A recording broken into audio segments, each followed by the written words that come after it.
think I'm ready to finally share the rest of our daughter's story and how she ended up passing away so much younger than we anticipated. So in the last 2 months of her life, there were a couple doctor's appointments that will just forever be ingrained in my brain because of what these medical professionals said to us. The first one was just a routine appointment with our neurologist. So the brain doctor for Poppy. And I just went with her because, again, it was just a very routine appointment. And I remember feeling so out of control. Like, there was nothing I could do to help my daughter. And so I just asked the neurologist straight up. I said, like, I need you to be straight with me. I need you to be so honest with me. Like, is there anything we can do? Like, what is the prognosis? I just need someone to give me the truth. And I will forever remember the exact words that he said. He looked at me and he said, I would prepare for the worst.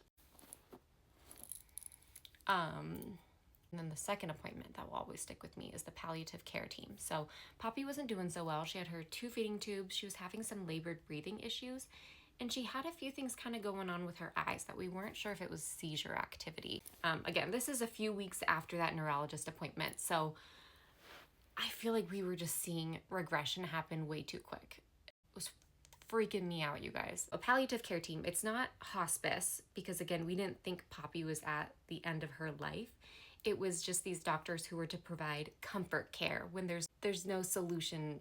Anyways, it was just, we were talking to these doctors about comfort care for Poppy. So we were in this room, a nurse, a doctor, my husband and I, Poppy, and they were also seeing some labored breathing stuff, the stuff with the eyes. And so we made a game plan. We were going to get her another EEG to go check her brain activity to see if it was seizure activity. We also talked about maybe making an appointment with the pulmonologist, is that it? The lung doctor, to discuss Poppy's breathing issues. You know, they were also just asking questions about what we knew about her disease and this genetic condition, what was the estimated timeline of Poppy's life. And so I told them, you know, we've been told that she might live for about like 3 to 5 years, 3 to 6 years. Like, that's kind of what we've been told. And I asked this doctor, I said, based off of Poppy and like what you're seeing, like, what do you think her life expectancy is? And she said, she was so gentle, but she said, yeah, maybe between 2 to 5 years.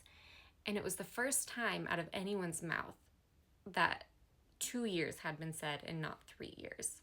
And so,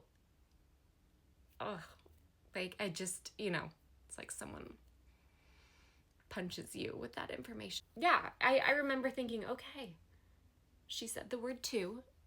She must think Poppy's doing worse than what we realize. And again, we were seeing fast regression, but we were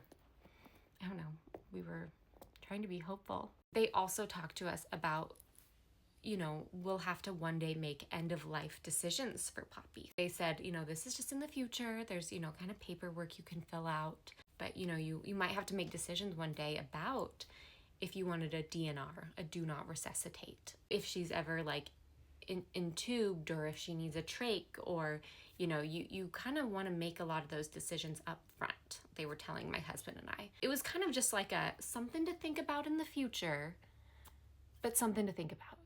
And so we left that appointment kind of with a game plan, some new medications to help create some comfort for Poppy.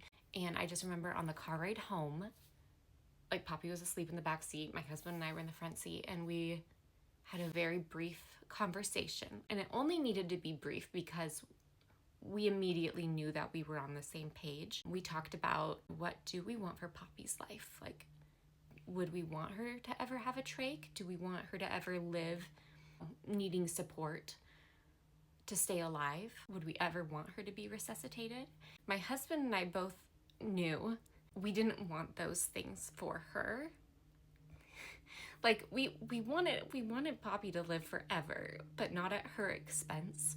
Yeah, we both kind of had this like a verbal decision of like, oh man, like, we don't want Poppy to be uncomfortable for our comfort. And if like she's not going to live very long, like, anyways, her comfort was our priority. And just with her genetic condition and her disease, like, we knew she wasn't going to live forever. Like, we had been told that by any research we did, any doctor. And so that was just a decision we made with our doctor.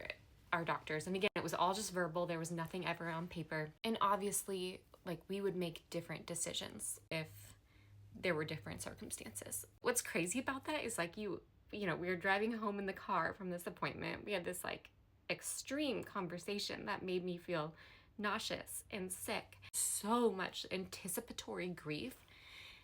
And then you get home and, you know, I'm still making dinner for Rosie and Peter and putting them to bed and holding Poppy and singing to her. It's like you're living, oh my gosh, the amount of stress trying to live that way and balance it all is so extreme. It was the most amount of stress that I'd ever been in, besides when we were in the hospital with Poppy for her final days.